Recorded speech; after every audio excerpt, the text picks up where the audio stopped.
Hey everyone, this is Pete, and welcome back to Atari ST A to Z, a series of short playthroughs of Atari ST games, some which I grew up with and some which are new to me.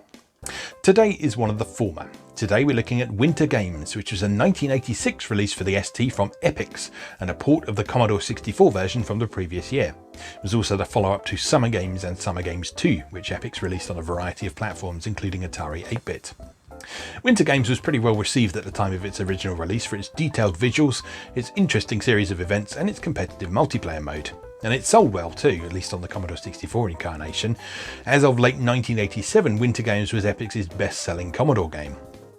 The ST version was actually one of the first games that my brother reviewed for Page 6 magazine back in issue 25, if you want to go and dig that one out. He declared the game superb, but a little expensive at £24.95.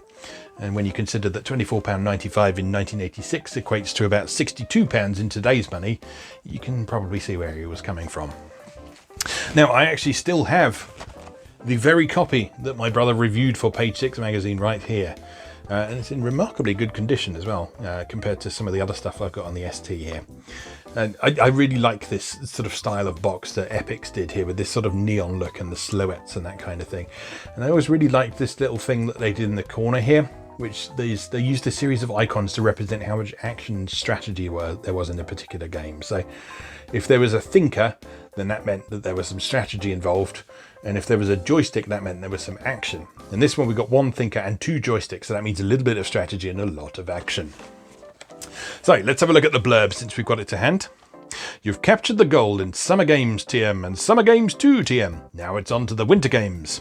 And what an incredible setting, a completely realistic winter wonderland featuring 6 action-packed events. I'm sure there's 7 actually, but I guess we'll figure that out when we come to actually play it. You can compete against your friends or the computer. First, choose the country you want to represent, then it's practice, training and learning a winning strategy for each event. Now the opening ceremony and the competition begins. Will you be the one who takes the gold at the award ceremony? The quest for the gold continues, and it's all here, the strategy, the challenge, the competition, the art and the pageantry of the Winter Games. So 6 winter events: bobsled, ski jump, figure skating, freestyle skating, hot dog aerials and the biathlon. Just trying to think which one's missing. No, there are 7, because there's speed skating as well, and they haven't mentioned that in the box for some reason.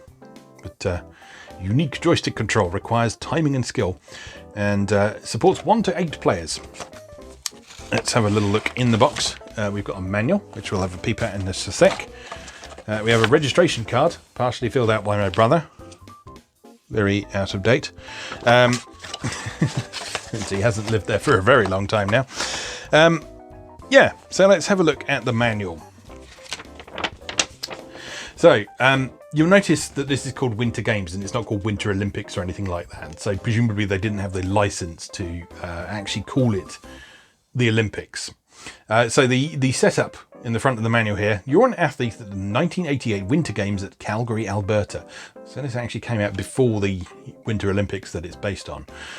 You're about to move across snow and ice with as much speed, strength, endurance and grace as you can muster in the blustery cold.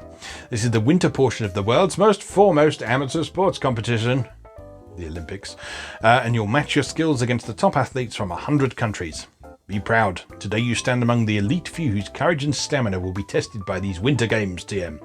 Listen, a fanfare of trumpets sounds as the Winter Games flag is slowly raised. Thousands of white doves are released, symbolically to fly to the countries of the world with the message of peace and the news that the Winter Games have begun. This is it, your chance to go for the gold. And then the rest of the manual is mostly taken up with instructions on how to play the various events and details of how the scoring systems worked. It does actually acknowledge the Olympic Games in the back here, so I'm not sure what the situation was with it actually being licensed or not, but it just seems strange that it doesn't mention it anywhere in the game or the manual until the very last page when it goes, oh, by the way, Olympics are a thing. I guess licensing and copyright and that sort of thing were a little bit less strict back in those days. But anyway, I've got some fond memories of this game, not just because it was the first game that my brother reviewed and then led him on to a long and prolific career in the games press, but I used to enjoy playing this game as well. So I'm interested to revisit it and see how well it holds up today. So let's go play Winter Games.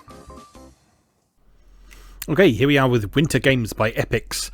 by Richard Ditton, David Thiel, Timothy Skelly and Elaine Ditton, presumably the latter somehow related to Richard Ditton. I believe this was the first game I ever played on the Atari ST. I think. It was certainly the first one that we actually had a packaged copy of that I remember playing, because as I mentioned in the intro, my brother reviewed this for Page 6 magazine, and that was the beginning of a pretty prolific career of reviewing games for Page 6 magazine, which subsequently led on to a lifelong career working in the games press in various capacities. And so it all started here for him. But yeah, here we are with the obligatory opening ceremony, which is a fixture in all of the Epyx games series. There's always someone running in with a torch and lighting the Olympic flame, even though this game doesn't mention the Olympics anywhere except on the last page of the manual when it does. But yes, this is the Winter Games, not the Winter Olympics by any means. Absolutely, definitely, positively not. Anyway, as you might expect, this is a multi-sport game themed around the what was it? The Calgary Olympics, I think, in Canada. 1980, whatever it was. 1986 this game came out, so I assume around that time. I would check, but I can't right now. So, well, there you go. Anyway, I will have probably said when it was in the intro. So just forget I said all this. We'll cut this. We won't cut this. Anyway, we're going to compete in all the events so you can see how they all work and how bad I am at them. So enter your name, Pete. Now, the downside of playing this game solo is that you get the gold medal in all the events, regardless of how shit you are. In which case, I guess you should consider yourself to be playing for high scores or best times. But really, like most of the other games series from Epyx, this game is designed to shine in multiplayer. Most of the game is turn-based multiplayer, but there are a couple of events that you can compete simultaneously in.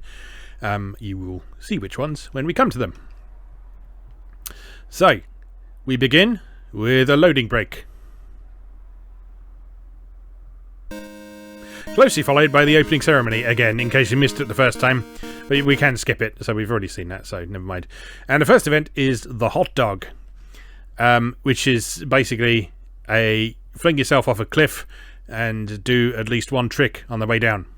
I don't really know how to be good at this, so my attempts will probably be fairly laughable, but please, laugh at them. Anyway, yes, the basic gist of this one, as with a lot of winter sports, is to try and be as impressive and technically proficient and accurate as possible. So you see, you've got a short little hop to jump down there, and you basically have to fling yourself off that, and to get the maximum points, you need to try and do 2 tricks on the way down, preferably 2 different tricks. So if I hit the fire button, off we go. There's a forward flip, and that's it, because I didn't press a button with the right timing to do another one. Not bad. 5.8. I think it's out of 10, if I remember rightly. Let's try again. You get 3 attempts at this one. So, off we go. Up. Does nothing. Absolutely nothing. Terrible. Alright, let's try again. So, jump and backflip and nothing. I do not know what the timing is for that. 5.8. So I guess that's what we got for that one. The trouble with some of these games that I found from Epyx, and this goes right back to summer games as well, is that they can explain what you're supposed to do, but actually doing it isn't necessarily very easy. And that's especially true in this game. So it's all fine in theory, but when you come to actually try and do what it's expecting you to do, you'll find it's a bit more difficult than the manual made out. So in the case of that hot dog event there, it says, oh, you just need to push different directions to do different tricks. That's easy, right, isn't it? And you need to do 2 tricks on the way down. But apparently you need to time things properly, otherwise you end up being awkward. Anyway, this is the Biathlon, which is an event I didn't know existed until I played this game. And the Biathlon, if you're unfamiliar, as the name suggests, is a combination of 2 events. In this case, it's a combination of cross-country skiing and rifle shooting, because those are 2 things that taste great together.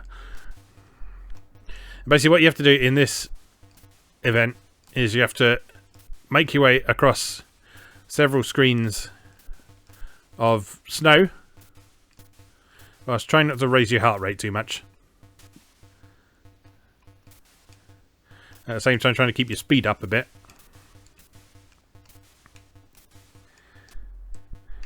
And you're trying to make your way to several stages of target shooting.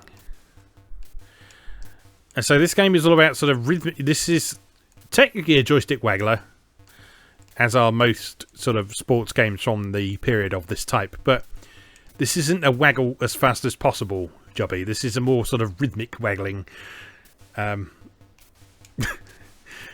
Rhythmic waggling, yes, there you go. So yeah, it's all about sort of trying to get in time with the animations, basically. Then when you get to this point here, you pull back on the stick, then push forward to cock your rifle and load it up, and you have to hit the targets.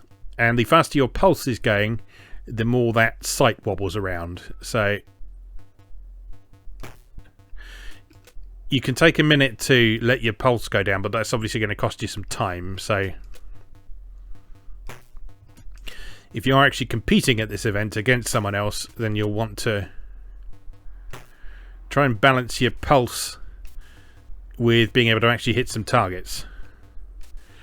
You see, you want to do stuff like that where you can sort of keep as much speed and momentum going as possible, but that's quite tricky to do, especially when you're going uphill. You need to take full advantage of those downhill bits and really get some momentum going. A nice bit of rhythmic sliding across the flat bits as well, so that when you come to the tricky uphill bits, you've hopefully got a bit of speed going into them. But it's not always that simple, sadly. And then another one of these. Missed. Missed.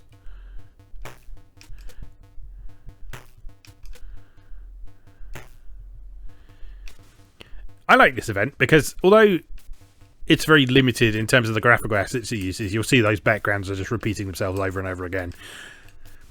There's a very nice sense of physicality to this game.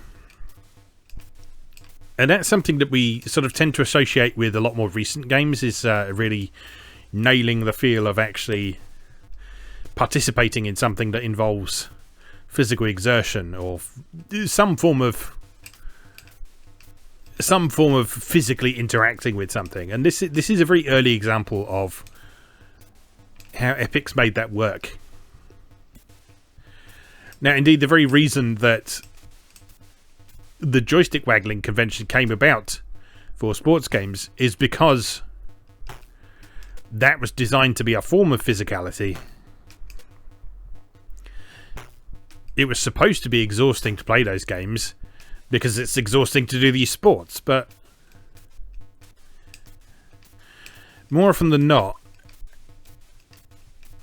it just became difficult to enjoy the stuff that was too dependent on waggle. Because, I mean, one, it was exhausting, and that's not necessarily what you want when you're playing a video game, regardless of whether or not it's a video game about sports. And two, it just didn't really seem to capture the feel of a lot of things. So what they did here with Winter Games was really clever, because it sort of used those established conventions of the genre, such as they were at this point, and applied them in a slightly different way.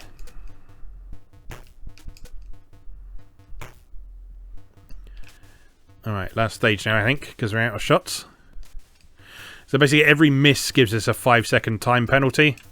So if you're competing against someone else, you want to try and hit as many targets as possible and get a good time. And there's the finish. Hooray! 2 misses time 5 seconds. Total time of 4 minutes and 9 seconds. Not bad at all. I don't know if that's good or not. Certainly nowhere near the world record that is recorded on this disc. Because yes, as with most of the other Epyx games, you can save your world records in this game.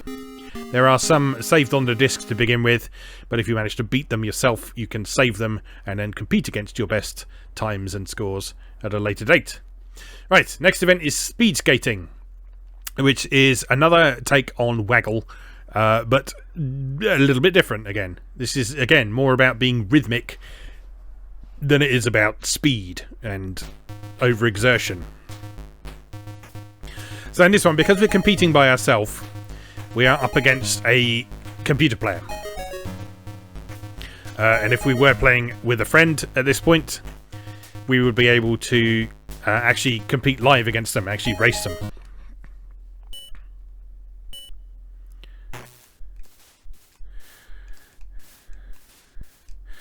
So this is all about being terrible. As you see, the computer racer disappears off into the distance pretty quickly. This is all about timing your strokes with the animation to try and get that speed bar up as high as possible. And trying to maintain that rhythm as you go. And so because I'm pretty convinced that the computer racer cheats in this, it's probably best to not pay too much attention to him. And just try and get the best time you possibly can, just because actually getting off the starting blocks in this game is challenge enough. Oh, look, he looks so sad. He's so sad that he lost. And that's that. I still got the gold medal because the computer pacer wasn't a real competitor. But again, if we were competing against a friend, that would be an actual proper race. And you would, in theory, be more evenly matched because you wouldn't just go sailing off at full speed immediately. Because you'd both have to figure out the rhythm to start with. Okay, next one, figure skating. Never really got the hang of this, so I'm not promising anything wonderful on this, but it's certainly a nice event to look at and listen to. So, if nothing else, we've got a feel for this. Now, there are two sort of figure skating events in this. They're both almost identical. What you have to do in this one is you have to do each move once, and then in the other one, you have to do each move 3 times in 2 minutes, I think. So, the way this works, we start off. Off we go. With a lovely parallax scrolling. Get a jump. And land it. Lovely. And another jump. Oh, fell over. So what you have to do in this is you have to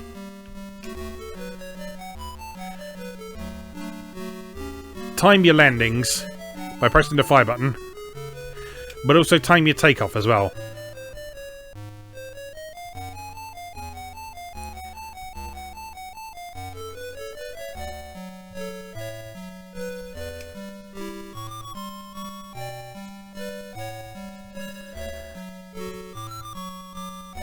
And you need to make sure that you're facing the right way when you start. I think I've done all of the... Let's try and do a better jump.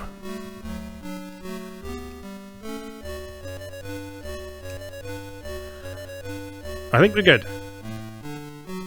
I think we had some awkward movements in there, and we had a fall, of course, so that's going to penalise our score slightly. Oh, terrible. Rubbish. Actually, not that rubbish. I think it's out of 6 in this one. But it could certainly have been better.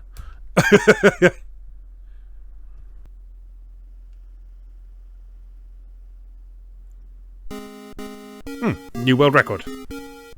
With my mighty 2.3 points. Maybe that wasn't quite as bad as I thought it was. Oh dear. Well, what's next? Ski jump! Right, this one is another one that I've never really got the hang of. But we'll see what we can do. I think you get several attempts at this one again. 3 shots at it. This one has cool music.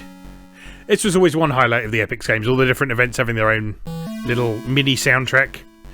Right, so in this one, you have to fling yourself off that terrifying ramp, and then try and land with your skis straight without leaning too far forward, without your knees bent and all that sort of thing. So you'll see how it works. You hit the fire button, and off we go. Whoop. So you need to try and keep your knees up, not lean too far forward or too... Oh dear, I fell over. Rubbish.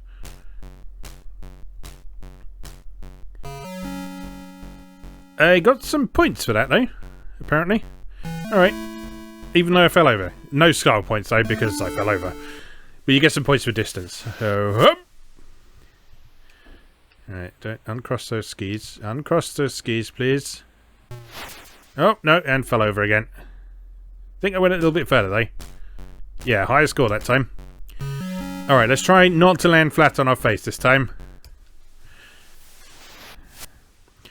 The difficulty with this one is I'm not really sure what the correct landing position is. So you see, I always end up flat on my face.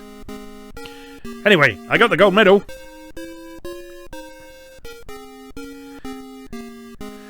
So that one is purely a case of moving left and right and up and down in order to make the little man in the corner of the screen do the correct thing. And if you land with the little man doing the correct thing, then you win. Or you get more points anyway. You'll get some style points, which I failed to do there. Alright, freestyle skating. So in this one, like I say, I'm pretty sure you're supposed to try and do 3 of each move in 2 minutes. So, I don't know. Well, let's see what happens, shall we? Let's see what happens. The cynical might say that this was an excuse for Epyx to make use of the exact same graphical assets for 2 separate events. But no, you would never catch me saying such a thing. Anyway, off we go. We have different music, at least. Alright, and up.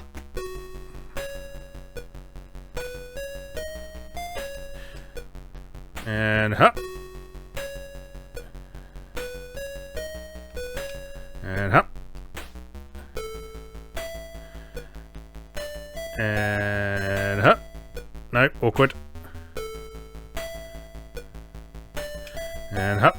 Unawkward. Good. And one more time for each of them. Awkward.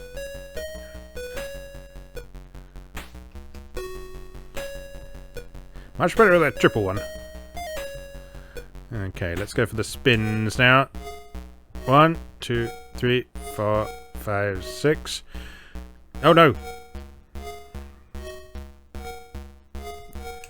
Oh no! Dear me. This is not going to be a high scoring round for me. Let's do some spins again.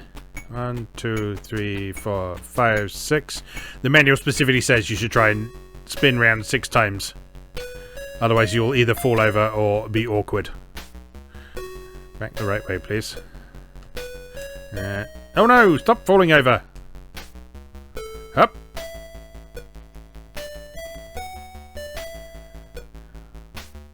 And up.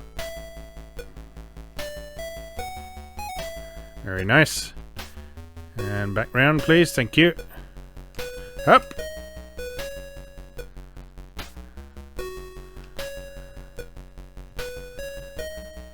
And oh no!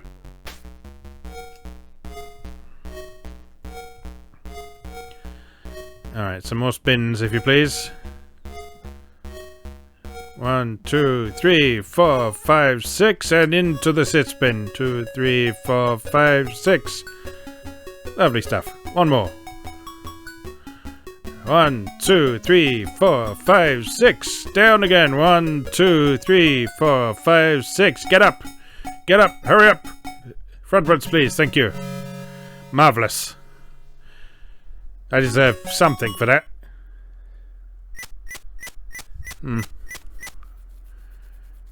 I'm half good.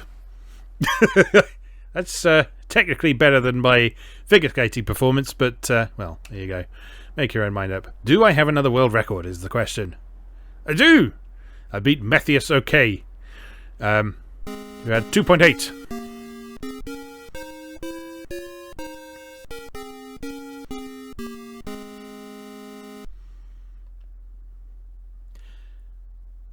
Right, can't be that many left now, I don't think. What is next? Bobsled. I think this is the last one. And again, one that I've never been terribly good at.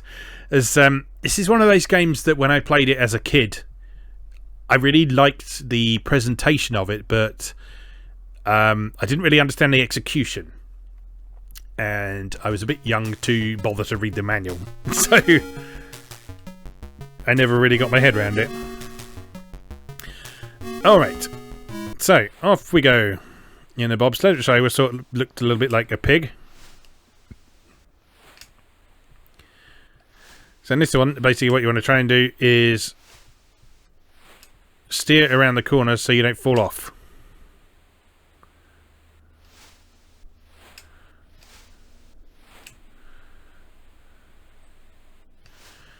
And the tighter the corner, the harder you have to steer, in theory.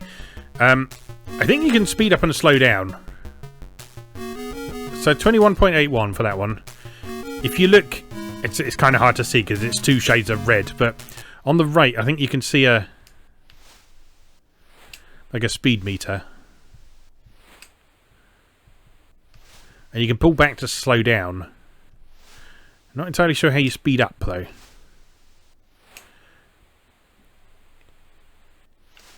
I guess you just have to take the corners as efficiently as possible to keep that speed up. 21.95, that was actually worse. Alright, let's try again. Right, pressing the fire button slows you down. That was the mistake I made last time.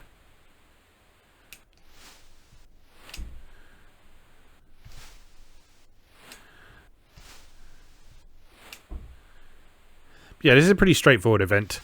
This was my brother's least favourite event in his review of this game.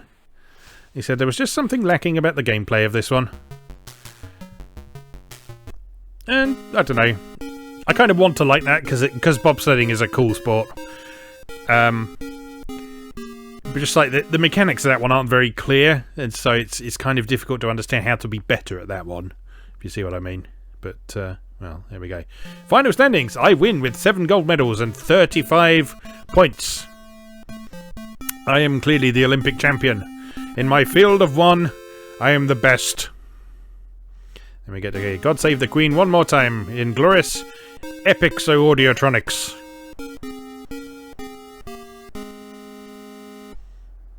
Thank you very much. Thank you very much. I don't think we have a closing certain. No, you just go straight back to the menu. Alright, let's just have a quick look at the world records.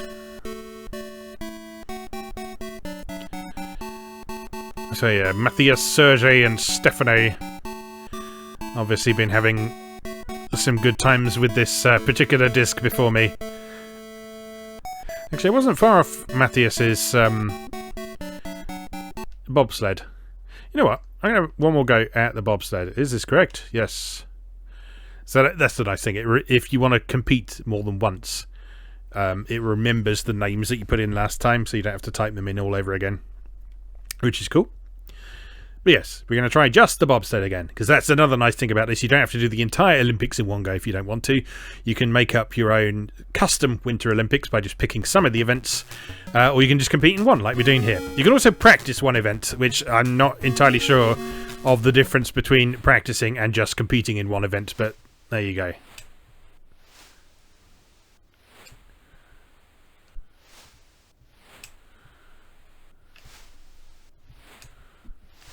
Oop, that was nearly nasty. Yeah, I do want to like this event because it looks cool and like the 3D effects are really neat.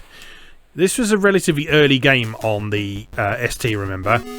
And so seeing cool 3D effects like that was very unusual, particularly compared to what the Atari 8-bit had been doing up until then. Now, I mean, obviously this game also came out for the Commodore 64. It did not come out on the Atari 8-bit, despite the fact that Summer Games did. There were some other Winter Olympiad type games that came out on the Atari 8-bit. I think Tynesoft did one. I'm not super familiar with it, but ooh, look at that. 100th of a second better. We might beat Matthias at this point. Can't remember what his record was, but it couldn't be far off what we've got.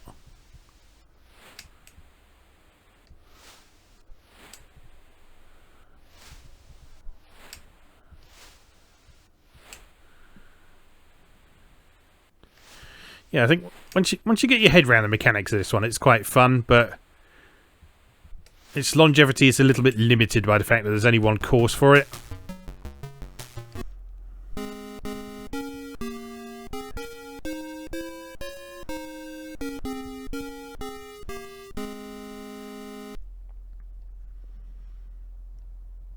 No world record? No world record. What was the world record? Oh, 100th of a second away from what we got there. That's frustrating. But never mind. Anyway, that is Winter Games from Epyx. As I say, possibly the first game I ever played on the Atari ST. Certainly the first commercial release I remember us owning for Atari ST. And so I will always have fond memories of this game in particular. Even if it isn't necessarily the best winter sports game you'll ever play. Although it is a pretty good one. All things considered. But anyway, that is that for now. As always, thank you very much for watching, and I'll see you again next time.